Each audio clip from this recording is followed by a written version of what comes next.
Hello, and welcome to another episode of Boundless Body Radio. I'm your host, Casey Ruff, and today we have another amazing guest to reintroduce to you now. John LaSpina is a returning guest on our show. Be sure to check out his first and many appearances on episode 575, 582, 606, and 718 of Boundless Body Radio.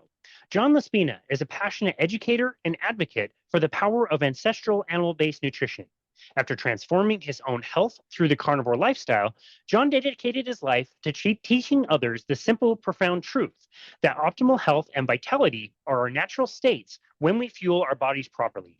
Through his popular YouTube channel, Carnivore Teacher Alpha, John has helped thousands rediscover strength, clarity, and freedom by returning to the foods we were designed to eat. His mission is to educate, inspire, and empower others to reclaim their lives with purpose, pride, and unstoppable power. His motto is eat well so that you can look and feel well and become the optimized version of yourself. He is the author of The Carnivore Teacher, a meat-based education for total transformation, the Carnivore Teacher Workbook, and his latest book, Process to Death, the truth about ultra-processed food and how to escape its grip. You can find John on YouTube at Carnivore Teacher Alpha. John LaSpina, my friend, it is such an honor to welcome you back to Boundless Body Radio. Thank you for having me. It's an honor to be here again. Again, so many times we've had so many Yeah. great conversations. Technically, you were on one more time that we didn't even listen to the introduction. The interview that you and I did last year was one of my favorites, and so I always choose one of my favorite episodes to release on Christmas or right near Christmas when I know, like, for an original guest, it would be not as listened to, and that was the one I selected for that one. So even then, within the episodes that we've done, you've been on our show quite a bit more, even that. And we just, I have to say, you're amazing at what you do. Being a teacher shines through so much in your content and everything that you do. You're just an absolute natural. So it's such a joy to be able to chat with you again. It's my honor. Thank you so much. And we were talking backstage before, and I was telling you that I hear you every day because I listen to your podcast every day. So listening to you now, I just feel like it's a continuation of a discussion we just had. But I'm sorry for you that you have to hear my voice that frequently. But I really appreciate you're keeping this dog and pony show going, man. Ah, your voice is fine. Your voice is fine. Thank you, my friend. Okay, I want to ask you about your channel. You went through a bit of a rebrand. Can you tell us about the new name, Carnivore Teacher Alpha? I really actually like it. Can you tell us about how you landed on that? Sure. Well, when I first started this, like, I don't know, 7 years ago, I was the carb addiction teacher. I think our first interview, I was still under that title. Then when I went carnivore almost 3 years ago, I changed it to the carnivore teacher because I'm a retired middle school teacher. And then just recently, I I like to eat meat off the bone, right? I just like the part when I have the bone and I'm tearing the meat off. It just seems very primal. And everything about being a carnivore, not just the food I eat, but removing the toxins from my environment, exercising, getting sunlight, putting my bare feet on the ground outside, I feel primal. So I like the word alpha. I'm like, let me just add a word which doesn't take away the original. And I just decided to do that. And then I got some more tattoos to add on to Man, my alpha ID. oh my goodness. If you are listening and not watching, you are missing out on an amazing sleeve tattoo. And it looks like you're about to get the other one done as well. I am. That is some really, really good work that you had done, my friend. Thank That is you. a full commitment sleeve. It is. Yeah, well, and you were saying you learned some lessons from your first time getting a sleeve to what you're going to do next time. Can you educate the listeners Oh, on all right. what they may want to think about when they're scheduling a sleeve All right. tattoo? Nobody gets to hear this story, but you asked.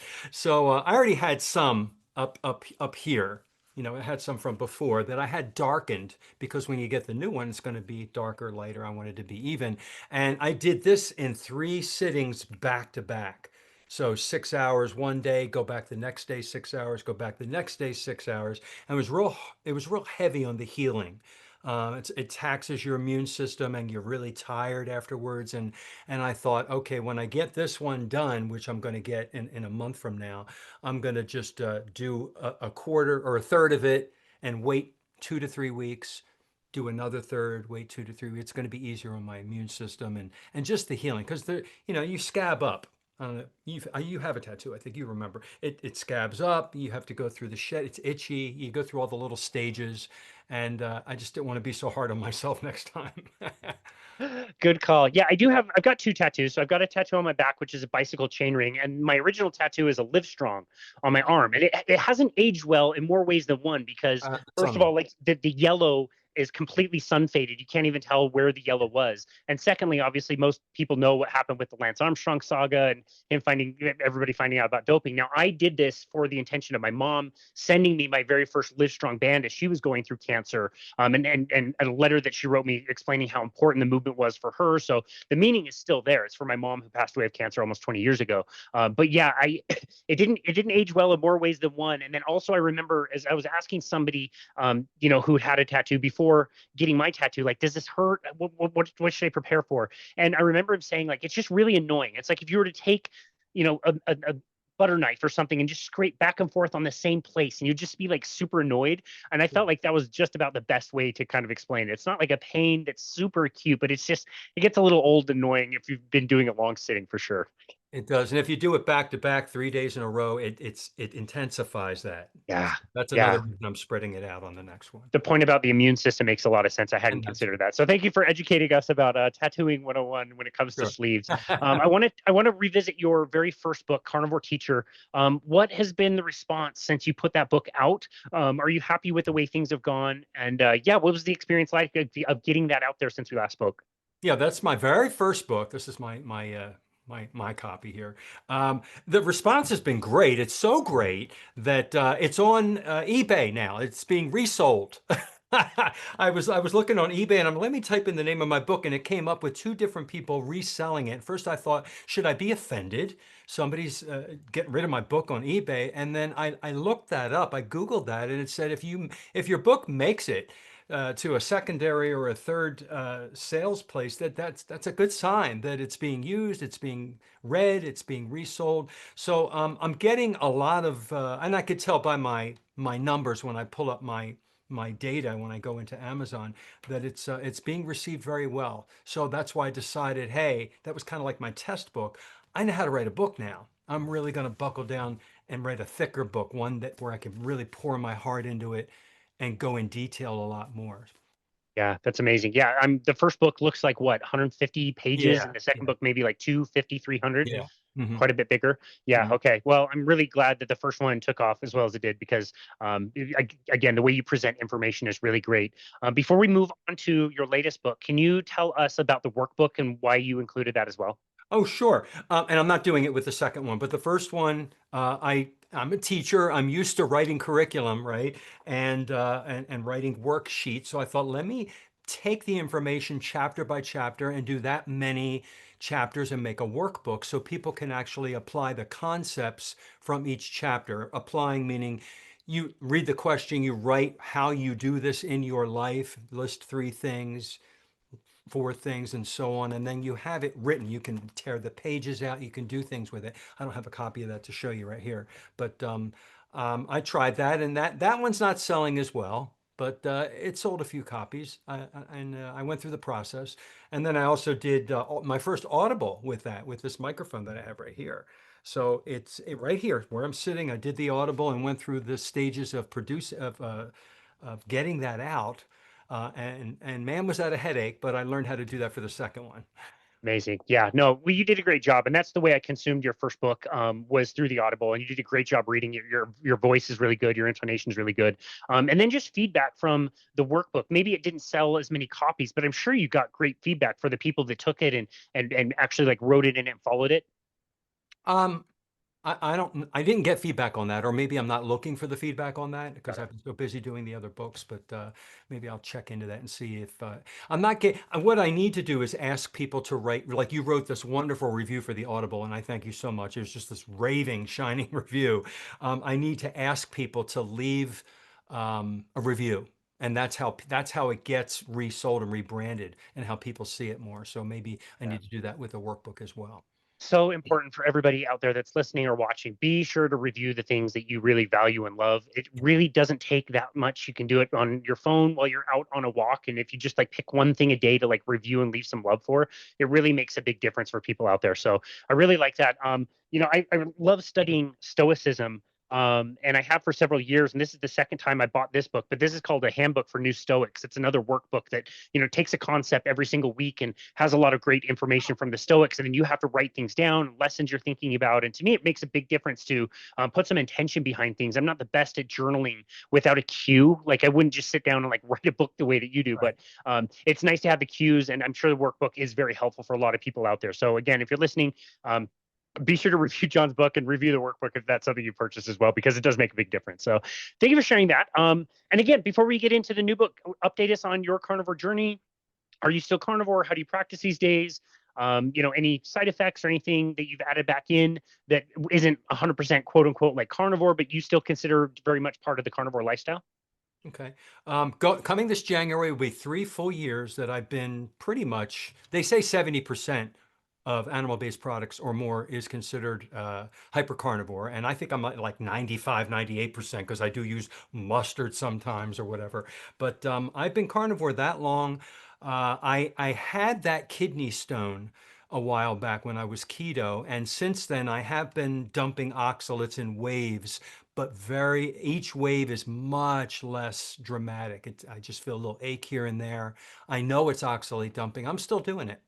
So that's a big talk that I use when people ask me about oxalate dumping. I just go into it and explain that you're going to keep doing this until it leaves your body. So I'm still oxalate dumping. Um, what if I tightened up? I bought that grill that you had. Is yours the Bighorn? The bighorn. I have the Yeah, Bighorn. man. I got it. It was like $190 or maybe 210 or something, much cheaper than the other one. I use it almost every single night. I love it. I love my steak. So I've been cooking more food on that, my meats. Um, I have been having a problem with cortisol in the middle of the night, waking me up at 3 o'clock in the morning. I'm over 60 years old. I'm a male. And this started happening like about 7 or 8 months ago. Just every night, like clockwork, I'm wide awake. I'm like, why is my circadian rhythm out of whack? And I found out that a lot of carnivores, this happens sometimes. So what I did is I bought a light, a blue light, not the red ones, not the infrared ones, but a blue light. And I get up like 5, 6 o'clock in the morning, and before I go to the gym or my bike ride, I put this blue light on, and it's really super bright, and I have it on for the first 30 or 45 minutes as I'm waking up. And then I also took your lead and I bought some grounding sandals and I've been walking with those. It has a little rivet on the bottom. I love them. And I'm grounding more, I'm getting more sunlight. And within 1 week of putting that sun in my eyes, as soon as I woke up, um, I don't wake up at 3 o'clock in the morning anymore. Wow. Isn't it amazing? So I Googled how to do this and I reset my circadian rhythm. So that got affected and I changed that. I don't know if that has to do with my carnivore, my age, or a combination. But I'm chugging along. I have never felt so alive and alert and happy.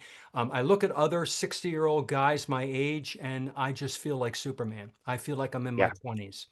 All right. Yeah. Hence the tattoo. And I'm not going back.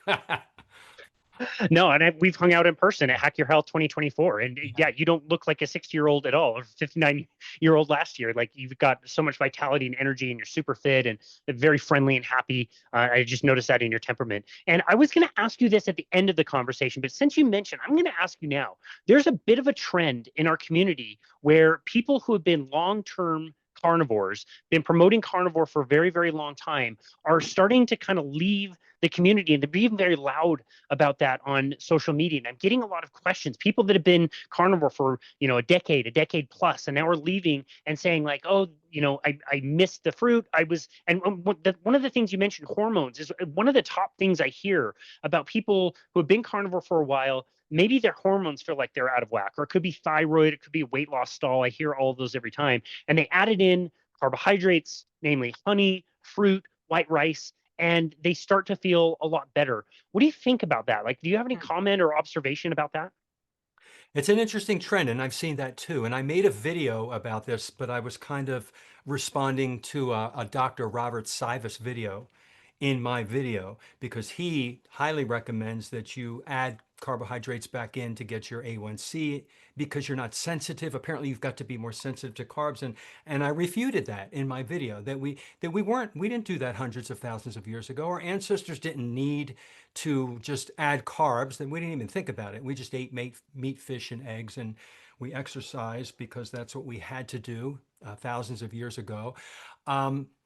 I believe people are adding it back in because it's a trend, just kind of like when you saw the LMNT and the maltodextrin, everybody started making videos about it. I just think people are just making videos about it. I really don't believe a lot of carnivores are really leaving carnivore. I mean, they can add some carbs back in. I think we should stay under 20 total grams per day, maybe 30. Basically, you can't be a zealot. You can't tell people this is what you have to do. If it makes you feel better to have a little bit of carbs, try it and see how you feel. I don't think we should be adding a ton of carbs and a ton of fruit because it glycates. It causes inflammation. It's what we teach, what sugar, what excess glucose does to the body.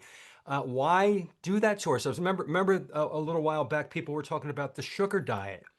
You know, Yeah. it's the same concept.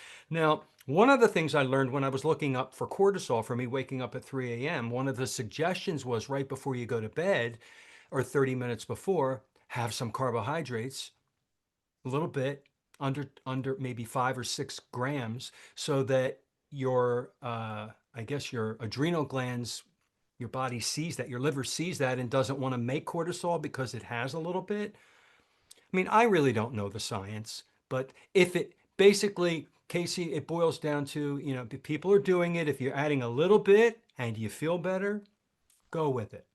Yeah. But just keep the seed oils and the enormous amounts of carbs and ultra processed crap out of the diet is my Yeah.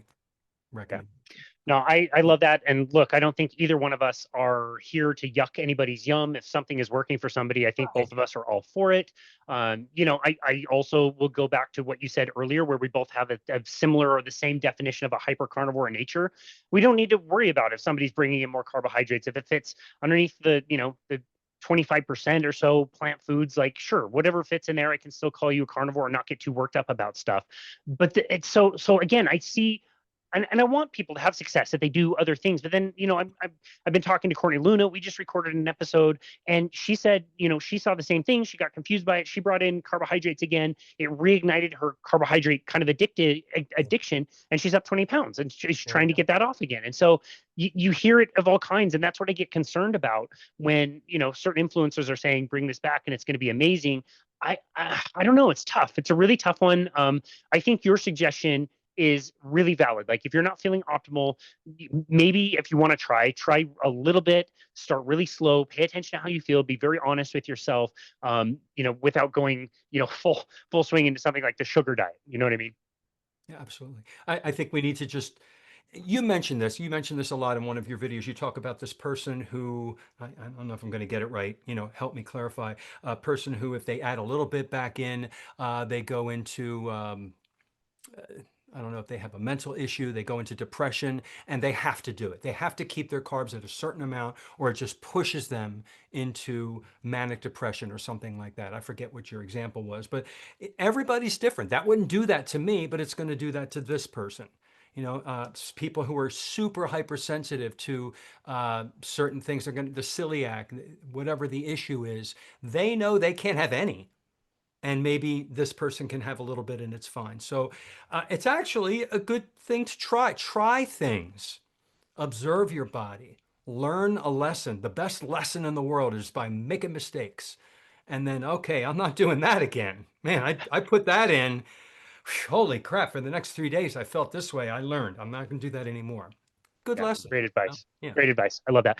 Is the person you're talking about Robin Dobbins, my friend with bipolar? That's, yeah, I remember. You tell that you go back to that sometimes in some of your videos, and you're talking about Yeah. that she can't, and people are We telling her we she has to, right? right, It was about exactly. the cholesterol, I think, about the saturated fat. Yeah. Yeah. Yeah, exactly. She became a lean mass hyper responder when she That's what took it was. carbohydrates, stepped away from all the medications, really healed herself, and has now become like a really good friend. We hate giving her more airtime on this show, and she'll be stoked to know that somebody other than me brought her up this time. But yeah, she'll enjoy her time in the sun. Okay, so let's talk about your recent book, Process to Death. Great title, by the way. I really love the title. Um, Tell us why you decided to, write a second book. Obviously, your first one was very successful, went really well, motivated you. You learned that you could do it again. But what kind of story did you feel like was missing from Carnivore Teacher you really wanted to tell in your latest book, Process to Death? And okay, thanks. And Process to Death is just kind of a continuation of the Carnivore Teacher. I just had so much more to say. And I didn't write this book to make it a diet book. I wrote it because I saw that people are being lied to about food on every level, from seed oils to sugar to fake fiber to food politics to medical nutrition guidelines, And then once I healed myself with the meat-based diet, I knew I had to put the whole thing together in one place. More than that first book, I needed to go into detail. So I'm talking about each chapter, I break down more and more and more about how it's affecting our mental state and our physical state. And we're being poisoned. That's why it has the word death in it. We're slowly, over a long period of time, poisoning ourselves with this food-like product that they call food. So my next question would be, how are you defining a processed food? Because people can make the argument and be correct about this, that like a steak is processed, ground beef is processed. Like when you're talking about processed foods, what are you talking about? Okay, so there's processed food. When the butcher takes the cow, like Bearded Butchers or the one guy that you talk about that shows you how to cut the steak up, that's processing it because you're cutting it off of the cow. And then when they put it into the store and I'm buying it, yes, I may be processing it a little bit. So there's processed food where you're just mixing or churning. Uh, if you're fermenting something, you're processing it. When you cook it, you're processing it. I'm talking about ultra processed food, and that's when they add chemicals, seed oils, which is machine lubricant. They're adding artificial flavors and colors and preservatives and additives for shelf life and to hit the bliss point. They hire scientists, one of my chapters in there, about the bliss point, to reach this dopamine peak in our brain with just the right amount of salt, just the right amount of fat, just the right amount of sugar that goes ding, ding, ding, ding, ding, and you don't know what hit you. Nothing like that exists in nature, but all of a sudden you're like, I want more. And that's their purpose, is to make you buy more and eat more so they make a profit. And in the process, we lose our signal of when we're full and when to stop. And that's when obesity happens and all of the other metabolic issues. Got it. Okay. Wait, do you talk about the history of some of this stuff in your book, or is that something you've looked into quite a bit? I Tell us about do. the history of how this stuff kind of started. What were some of the first things that kind of came in as far as the processing? How did that appear? How did that evolve? Was there any malice involved in, getting some of these industries started? Like, let's talk about the history of this a little bit. That's a good point. I don't think it started out maliciously. I think that there are some people in the boardrooms that know what they're doing, but most people, we have the famous doctor. What's his name? Ansel Keys? Ansel Keys, who did his 7 country study where they cherry picked information, left a bunch of information out, different countries out, that basically said that, saturated fat causes heart disease. And then in the 1950s, starting with President Eisenhower and many others, all these people started getting heart attacks, but they blamed saturated fat. So we started, sending the message through the medical field, the government, through the food pyramid, that saturated fat was bad. And so the food companies, the big companies that started to conglomerate and get bigger, started to also send this message, put the stamps on the food. This is heart healthy. This is whole grain. This is all natural, which is meaningless. To really repetitively push home these basically these myths, these lies, that saturated fat is bad. And they're putting in, like I said about the bliss point, they're adding in sugar. They're adding in fake fibers that are carbohydrates to take the place of that texture that you would get with saturated fat. And then people are getting hooked on it. And the convenience. They're selling convenience. It's fast, it's easy. You can microwave it. You can give it to the kids in their lunchbox. They basically sell it to the mothers of the world. Remember when Crisco came out? They're selling this wonderful, beautiful, shiny white cooking oil that you can put and use on everything. It's just wonderful, and it was marketed, and it just perpetuated itself. They did know what they were doing in the boardrooms, but I think the people under them didn't. They just followed along.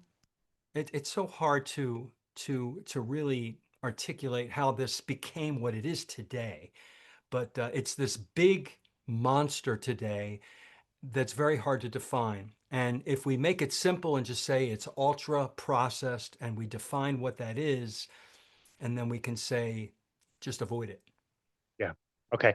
I'm glad you brought up Crisco. I was going to bring that up specifically. So this is probably the first like truly highly consumed kind of seed oil.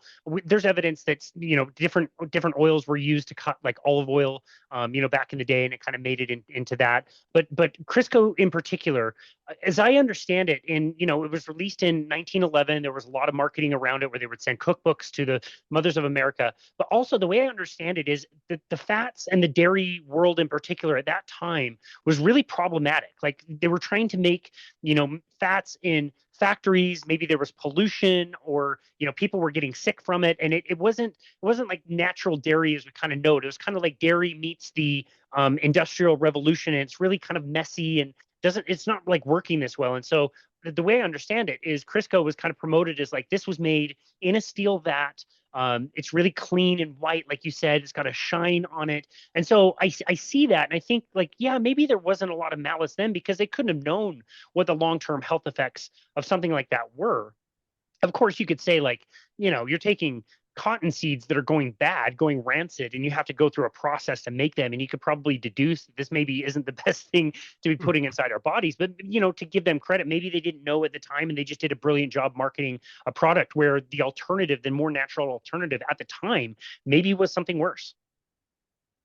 What would we mean by natural alternative? What would have been the natural alternative? If I understand it right, it was like rendered tallow or lard or butter just wasn't like the best product at the time. Oh. And again, it wasn't like, your grandma churning butter at the farm and, it's clean and out in the open and whatever. It was kind of the transition of making that kind of stuff in a factory and that being problematic. Again, that's the way I understand it. I'm not sure if I have that perfectly, and I'm not sure if that's something you've looked into. What they do to make seed oils, and this is one of the steps is they deodorize it. Okay, because it's so rancid, it's so foul when all that ultra pressed heat to get that out of the seeds, and they use hexane to extract it, and then it reeks. It is the most putrid smelling odor, so they have to deodorize it. When you deodorize it, you can put that in a jar or bottle when it's all done. That can sit on the shelf for 10 years. 15 years, you open the lid, it is not going to smell bad because they deodorized it. Lard and tallow, like you said, that alternative, it's going to have a small percentage of polyunsaturated fatty acids, 2 or 3%. It's going to have a small percentage of monounsaturated fat, 5 or 6%. The rest is saturated. That mono and poly go bad. They oxidize, and then you take that and you smell it, and it smells bad. I can do it today. I can go to the store and buy a jar of beef tallow. Right? I do something I'm not supposed to do in the store, and I will break the seal. I'll make sure nobody's looking. And I smell it. If it smells like polyurethane, it went bad. And many of the jars stink of polyurethane. And I learned that because I didn't smell. I took the jar home, I opened it up, and I'm like, I can't. My gut says don't eat this. It says beef tallow. I'm a carnivore, and I can't stand the smell. And then I realized it went bad. That percentage of PUFA and mono went bad. So this is why Crisco worked, because they can fry things in it, make things. You open the bag, it doesn't stink. Yep. Yeah. Got it. Okay. That makes a lot of sense. Thank you for elaborating on that. And yeah, with we're starting to use the seed oils. Heart attacks are on the rise from almost nothing to in the 40s and 50s. We're having more of them. They're coming out of nowhere, just striking down dudes in their 50s. Right. And we're trying to figure out what it is. And so our friend Dr. Ansel Keys makes the assumption that it's the saturated fat in the diet that causes cholesterol to go up. It's the cholesterol that causes the heart attacks. And that kind of idea takes shape because we were a nation just waiting for answers to a really terrible problem at the time. Exactly. We were waiting for that, and we needed it. We needed the answer, and there was the answer, and it was the man with the white coat with the stethoscope. I'm going to believe him. For the Yeah. longest time, you believe the professionals because I didn't go to medical school. They must be right, Yeah. and unfortunately, we Interesting. were lied to. Yeah. Yeah. Tell us what you learned about sugar as well. Gary Taubes does an amazing job in his book, The Case Against Sugar, telling the history of how, we didn't have sugar available to us very often and very frequently until, we started, Columbian trade and started getting sugar cane. And then we figured out beets and got more sugar. And then kind of in the 70s, we started switching over to a corn product, high fructose corn syrup Yeah. that Yeah. replaced a lot of the sugar. Can you tell us a little bit about that story as well? Well, what I know of high fructose corn syrup is high fructose corn syrup is about 50% fructose and 50% glucose, maybe a little bit more fructose. Table sugar, sucrose, is 50% and 50%. Honey is maybe 60-40. It's the same molecule, but it has more fructose, and the fructose is harder on the liver. The liver has to process the fructose part, and it gets fatty. It's not healthy. It's almost like non-alcoholic fatty liver disease. It's cheap as could be. It's easier to transport because it's a liquid. They can transport that better. And so high fructose corn syrup ended up in all the sodas. And if you look at salad dressings, it's everywhere when you look at the ingredients. And I think that sucrose is a little better. As Dr. Berry says, it's less bad, but it's still fructose and glucose. Yeah. Got it. Okay. And I'm not sure if you can comment on this. Maybe you even remember this. This was before my day, but I remember learning recently that Coca-Cola in the 80s knew that they wanted to switch their Coke from whatever sugar they were using and they wanted to start using high fructose corn syrup. So to be able to do that, they came up with, like, I guess, a completely different formulation that didn't taste anything Oh, like I original remember. Coke. And it Yeah. was like a 5 or 6 month period that they released this Coke. They knew they were going to get a bunch of backlash. So then they could say, okay, sorry, we're going back to the original Coke, and they did that with the high fructose corn syrup version, and so people would more easily adjust back to the old formulation but now had the cheaper sugar to use. Do you recall that?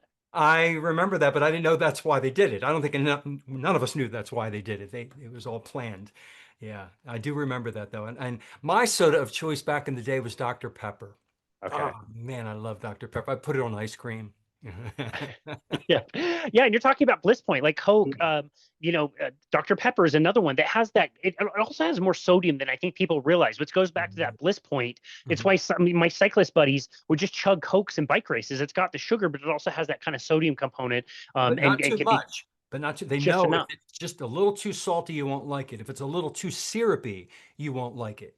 So Yep. that's the whole point of the Bliss Point. They have just the right amount to get you hooked. Yep.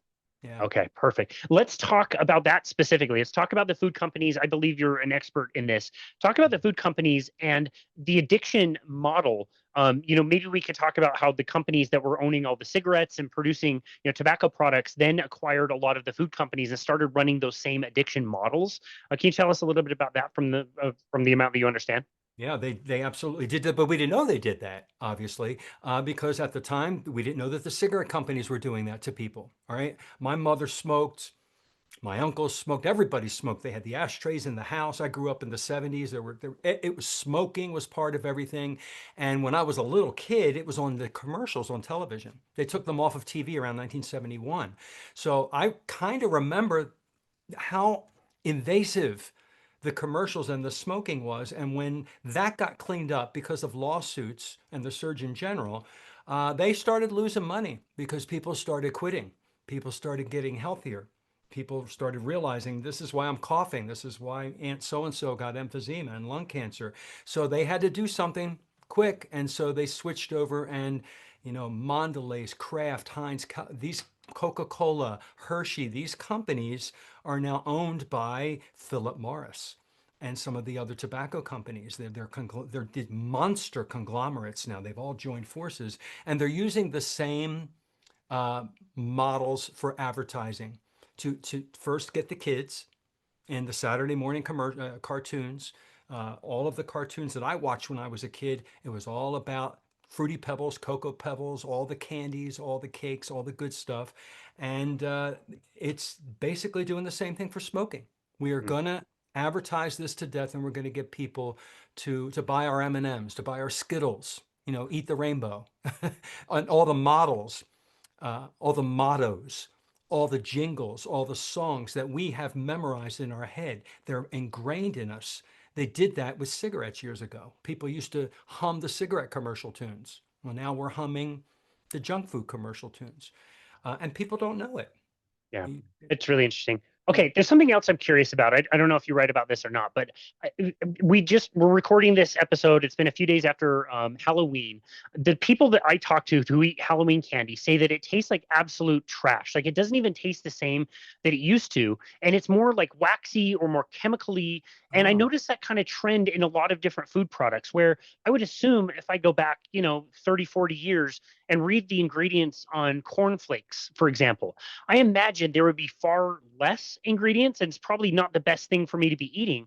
But I'll bet there would be like less ingredients that don't have names that I can't pronounce. And when I look at a lot of packaged foods now, it makes me feel stupid because there's these huge words that are all these different chemicals. Do you know how that kind of started getting more and more into the food system? There's like brands of cereal that have like 50, 60 things named that I can't say. yeah.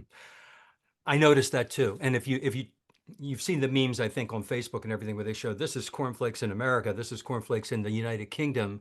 They have 6 ingredients in the UK and we have 30. Why? And I guess we had fewer in the past, and we added more for shelf life, for colors. Look at the amount of money they put in the cardboard box to grab your attention, and the food has to look pretty and shiny and sparkly as well. So they're adding more and more chemicals. Basically, it comes down to money. You got to sell it, and they're learning through trials. Well, when we did this, we sold more. Let's do more of that. Hmm. Okay. Yeah. Well explained. Yeah, I wanted to ask you also on the colors, the food dyes. How big of a problem do you think food dyes are? Oh gosh. Well, they're not protein, they're not amino acid saturated fats, they're not vitamins, they're not minerals. What are they? They're chemicals. We're putting chemicals in our body. And yeah, our liver, our kidneys, we can handle some chemicals, we can detox. But when you do this, when you assault your body with all these chemicals every single day, multiple times a day for a decade, ultra processed. That's slowly causing inflammation. Kids are getting obsessive compulsive disorders. They're getting attention deficit disorders. They're getting these disorders that did not happen years ago. And I honestly think it has to do with a lot of the chemicals that are increasing, like you said, in our ultra processed food today. I Got saw it. it. I saw the increase. I started teaching middle school kids in 1988. That was my first year of teaching. And I don't remember so much hyperactivity back then as I see today in the classroom. I couldn't even keep their attention the last couple of years. Forget it, with the cell phone, and they're all over the place. And I'm like, hello, I'm up here. Yeah, no, that's crazy. You hear that from so many people out there, and Yeah. just looking at the numbers, and yeah, that's definitely the case. When you were doing research for this book, was there any surprising sources of processed foods that you came across, like maybe health foods that are kind of greenwashed, or maybe juices, or like the few fruit purees that kids eat? Like, were there anything that is kind of marketed as like health food that is just as bad health wise Well, as far as ultra processing goes? well, you said it, and it's the fruit smoothies, the fruit roll-ups, anything that has the word fruit or vegetable on it. We've been sold that you must have so many servings of fruits and vegetables a day. You have to have them. You're not going to get your vitamins and minerals any other way. So here's this product, and this has grape juice in it. This has acai berry whatever in it, and it's all bull. It's just another way to sell sugar. It's another way to keep you addicted, because sugar is highly addictive. Got it. Yeah.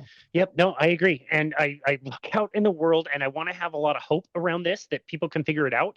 And I got to be honest, I'm pretty pessimistic that people are going to be able to kind of sort this out because it's just so ubiquitous. It's just everywhere. And even people trying to make good decisions, like you said, the fruits, the vegetables, all this stuff have it so far uphill. So again, as you were approaching this book and you were finding out all these nasty things that the processed foods, ultra processed foods are doing to us, how ubiquitous they are in our diets, what are some of the things that you suggest for your readers to kind of address this and make this less of a problem in their lives? Ask me the question again. So the question is like when you're presenting this information for readers, how are you helping to empower them to kind of get over this problem of ultra processed foods or just simply everywhere? Okay, it's hard. It's very difficult to persuade somebody who doesn't want to hear it. Um, all I can do is put the information. All you can do, all any of the famous people can do, is we can be out there. We can be present. We can make videos. We can have a book, an Audible, to be out there when a person is ready. They're looking for it. And they're all over the internet looking for it. People are typing in YouTube. They're going to find our content.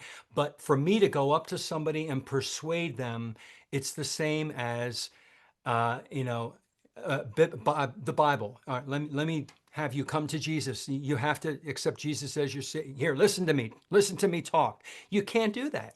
So if you're not ready to listen to the message, it's actually gonna turn them off. They're gonna be pushed the other way.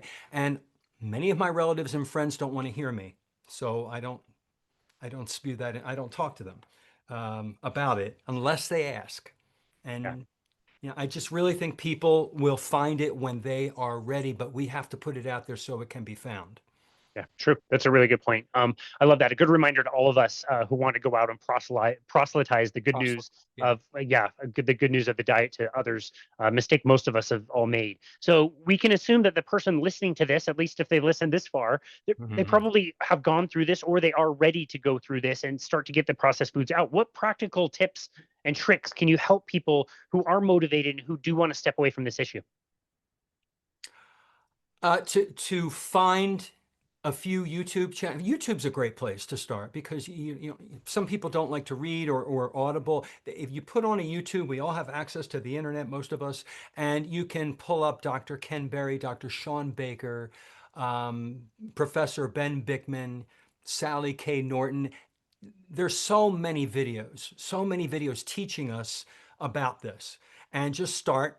Everybody that I talk to, people that I listen to on Dave Mack, how did they find this? Well, I started poking around and I found a video.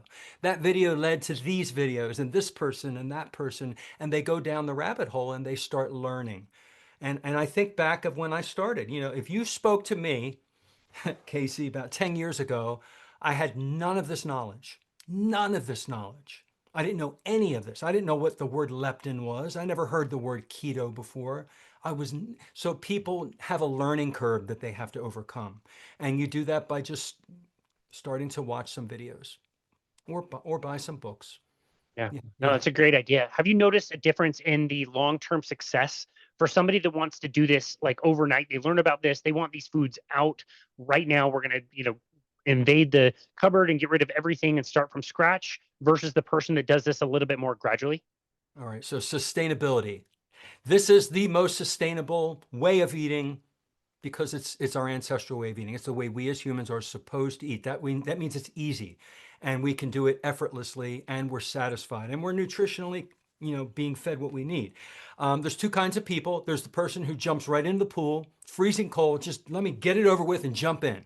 All right, and those are the people. That's the way their brain is organized. I'm going to cut out everything in my kitchen. I'm just going to dive right in, eat meat, cut out all the carbs, sugar, seed oil, and just grin and bear the keto flu and just do it.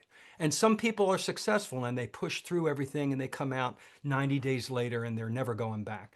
Most people, they'll give up because of that, because they had an oxalate dump or they had the keto flu. They quit because it was too hard.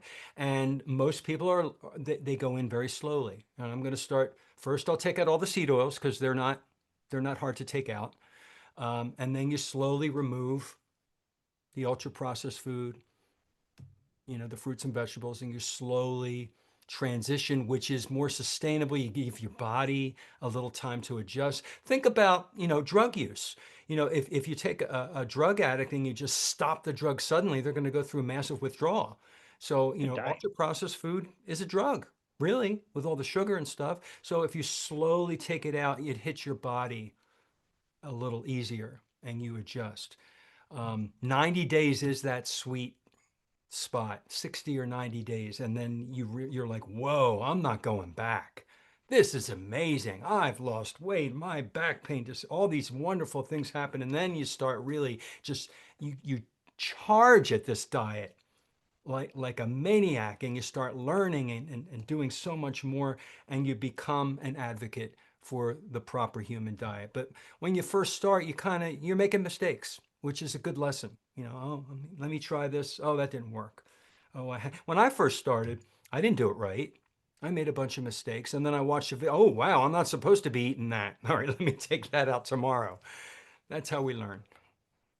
No, I love that. And I hope this isn't an overly obvious question, but for somebody who, they recognize what a carnivore diet is and there's lots of animal products and that sort of thing, what are your favorites to get people on in the beginning? And how do you teach them to kind of eat those foods? Should people be counting things or measuring things? Like how do people know where to jump in and what things to start? If they're going to dabble, they're going to be a little bit more gradual about things. They're going to start to take out some of the processed foods.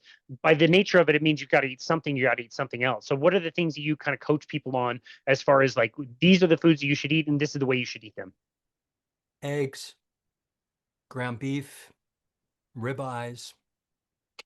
Find what you love in the beef, lamb, pork, poultry, fish, and eggs, in all those categories. And if you love it, just eat it. Because if it's sustainable, it's because you enjoy it and you like it, and you're getting all your nutrition from that. So I say eggs and ground beef to start out with. And if you like, experiment with how you'd like to cook it. I never used to eat raw meat, and now I'm eating close to raw. I like a black and blue steak where I sear it on the outside with my bighorn. Love it. And I flip it real quick. And then I cut into it. I let it rest. I cut into it, and it looks like sashimi. The inside, oh Yeah. my God, and the inside's cold almost. And there's nothing better. But I didn't used to like that, and I didn't even eat that way for years. So a person needs to experiment. Just my favorite is an egg yolk in ground beef with salt. Just let the warm ground beef cook the egg yolk a little bit, and it becomes like a cream sauce. Whatever you love. Some people hate eggs. Everybody's different. Yeah, no, I love that. And I like that you say you've got the flexibility to eat whatever sounds good, but the base should be that ground beef, eggs, somewhere in there. Ruminant animals probably not going to get the same response if you're doing chicken breast, pork. Like those are all good things that you can add, but that's not really like the foundation that you want to see people on. Yeah, and then I don't go into all the details about pork and poultry and the monogastric stomach and the omega-6s, because that's just too high up above. They don't, it'll turn people off. So go ahead and have your chicken. Eat the skin, eat the legs, eat the drumsticks. Don't have as much of the breast. Have bacon. Eat the bacon. Right. I don't have a lot of that now because I know the facts about the omegas, the omega fats, and I want it to be as close to a 1-to-1. But you don't say that to people to start out with, or else it turns them off and they don't want to do the diet. Because in the end, that chicken and that pork is far superior than that cereal and that mac and cheese. Yeah. Yeah.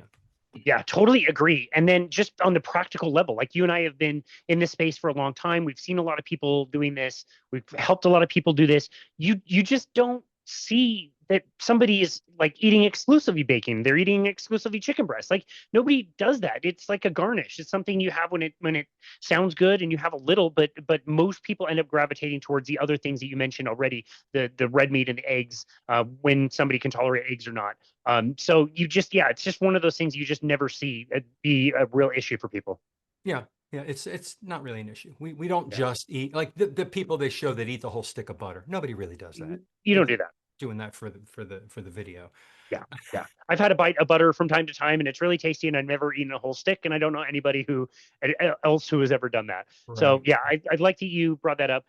Other parts of the carnivore lifestyle that you like to promote, what are some of the big ones? Um, oh gosh, it's well, number one is the what you put in your mouth. The food you put in your mouth is number one. Number two will be your environment. Okay, the Teflon pans, get rid of them. Plastic that you cook in, stop that.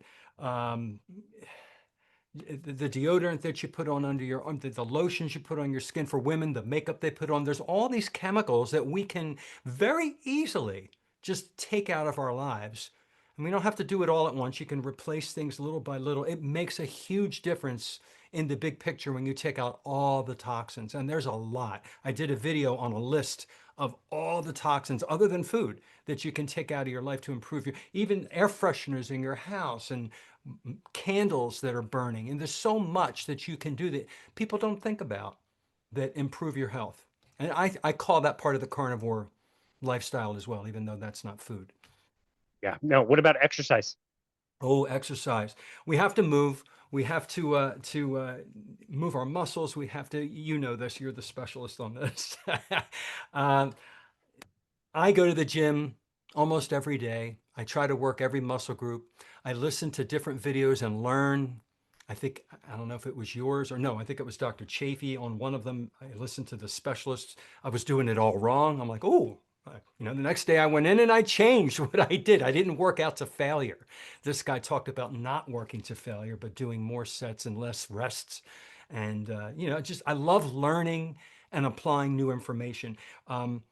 Movement's important. It sends the message to the different parts of our body that those parts of our body are important. And as you age, as I am older than you are, muscle is more important. The more muscle you have, the more you're going to be as you get older. The better you're going to be. I'm going to bend down. I'm going to lift up. I could do things in my 80s and 90s if I have more muscle mass. So I'm working on keeping my muscle. I'm not huge, but I'm trying. I am. Yeah. Uh, No. It looks good, man. I'm working on it, but I feel good about myself. I look in the mirror. Hey, Casey, I look in the mirror nowadays, when I'm getting dressed, I'm like, damn, damn, I look pretty damn good. I never said that my whole life. Never said that my whole life. So this diet, this lifestyle is working, and it's for life. Man, I love that. Sorry for the listeners. Somebody called me. I have my phone on Do Not Disturb. I always do that on interviews, and the beeping. I don't know how somebody's call got through, but anyway. So I do want to ask you. We did recently host Fred Hahn, who talks about strength training and pushing to failure. Is that something? Was that maybe one of the episodes you listened to? And I watched that episode and I listened to it, and then it was something from Dr. Anthony Chafee. He had got on it. a gentleman, and he promoted not pushing to failure. Or he promoted both. He talked about both. And he talked about Arnold Schwarzenegger back in the 70s and all these different things. And he was talking about doing very slow movements, slower on the down and faster on the up, and not resting as much in between so that you can tax that muscle, and then letting that rest for a couple days. A lot of people go right at it the next day. Resting is when the muscle grows. Um, he went into so much detail. So it was a different episode, but hey, I learned so much from so many different Great. people. Yeah. Yeah, I love learning about that stuff as well. So yeah, I'll definitely have to check that out. I really appreciate that. I love the different ideas around strength training. And then my final question to you, I don't think I've ever asked you this. One of my clients and I were talking today about the spirituality side of the diet, and she was wondering, like, as she's been changing her diet, she's been moving more towards carnivore. It's had amazing results for lots of different things in her life, but she started talking about spirituality, and regardless of any kind of like, church or religion, denomination, whatever. What can you comment as far as like eating in this particular way, a carnivore diet, an animal-based diet, however you want to call it, and your innate, spirituality or gratitude? We've already been talking about how your energy improves and your mental clarity improves. Can you comment on things that you've observed as far as eating a carnivore diet and spirituality? Okay. I don't want to cross into religion too much, but because I try to stay away from religion and politics when I'm dealing with the public, because you're always going to get somebody angry and fired up. But basically, one of the pillars of really good health is spirituality. If you want to call it prayer, or you can call it meditation or gratitude, it's powerful. because you're focusing on the positive. I write down I do a T-bar and I write down all the things for which I'm grateful, and the list gets longer. And when I'm done, I'm happy. I'm like, wow, I've got so much going for me. And you feel good. Healthy chemicals shoot through your body when you start focusing on the good. That can be prayer. If you believe in a monotheistic God, whether you're Jewish or Muslim or Christian, or one of the Christian denominations, or if Mormon or I don't want to push any religion out. It's up to the person. If it's important to you and it helps you remain grateful and positive, that's powerful, so powerful. Um, I think religion plays a huge role in, or your belief system plays a huge role in how you eat. I personally believe that my body is a temple of the Holy Spirit. That's me personally. And so I'm going to take care of it. And it's funny, I see some people saying that, and yet I look at their bodies and they don't look that good because they're just spewing out what they learned in scripture. But when you live it, it has a lot more meaning. Um, So I'll just leave it there. I do believe it's a pillar. It's a very important pillar, no matter what you call it, whether it's religion or meditation, mindfulness. Some people call it mindfulness, deep breathing, looking at nature and smiling and just appreciating creation. Yeah, I think whatever outlet somebody chooses, like you mentioned, like the meditation or the deep breathing or whatever, when you get that diet piece right, you're more likely to do any of those things that you decide is going to fit with you, whether that is a certain religion or belief system or prayer or whatever it is. I observe so many times that like people start eating in this way and they just innately feel closer to the earth, Yeah. closer to the animals, closer to nature, however you want to say that. And so I just wanted to get your opinion about that. So I really appreciate that. John, looking forward so much to consuming this book. And yeah, I know you've done an amazing job writing it. It was so fun to chat about it today. It's always a pleasure to chat with you. I just really appreciate you and all the energy you bring to our conversations. For now, where can people go to find you and connect with you and your work? And where can people go to pick up your books? Thank you so much for having me on. I'm the Carnivore Teacher Alpha on YouTube. I also shoot my daily teaching videos. They're 3 to 7 minute videos I put out every single day on YouTube. They also go to Facebook. They go to X, Instagram, Threads, and LinkedIn and Reddit. I just push them to all the different sites. Every Sunday, my friends in the United Kingdom, George and Stephanie, we do Carnivore Sunday School. It's not religious, even though it says Sunday School. And we have a special guest every Sunday. You're welcome to come on. Let me know if you'd like to come on as a guest. My two books, the current one that you see on the screen there, Processed to Death, is on Amazon and Audible. You can get the Kindle, the hardback, the softback, or the Audible on there. And I'm going to Hack Your Health in a couple of days. I wish you were coming. So Amazing. many I'm of so my jealous. friends from the last one aren't coming to this one because it's harder to get to, I think, because it's in Tampa. I'm just driving over. It's a 4 hour drive. I'm really psyched to go there and talk to my friends because one of the things we didn't talk about is so, so, so important, and that's community, connection, where we encourage one another and hug each other and talk and everything. Yeah. Yeah.